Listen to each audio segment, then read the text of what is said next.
Pero may problema. Siguro sa islog naman yun naman po itanong, pero sa akin po wala namang problema.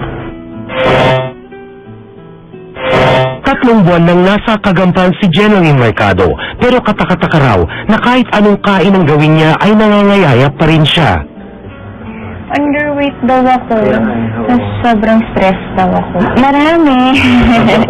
Marami po. Ngunit ang mas malaking revelasyon, wala raw silang pakikipag-ugnayan ng nobyong si Patrick Garcia nitong mga araw. Actually, wala na po kami ng communication. Hindi naman po kami nagkakausap na. Iwalay na ulit after ng hospital.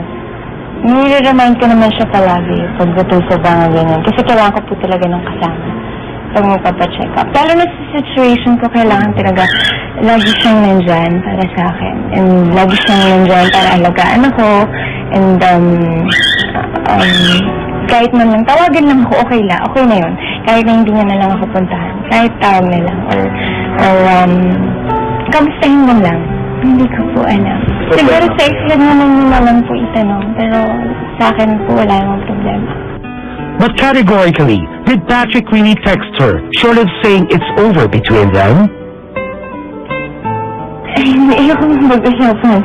Siguro kailangan ko na rin ngayon na maging matapang. Kasi for my baby, kahit wala siya, kailangan ko for myself.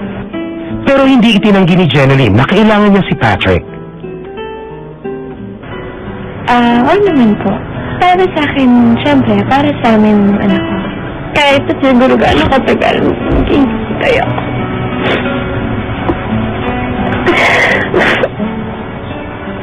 Naayos lang po. I hope na mag-usap na kami. And masettle namin yung mga kailangan masettle.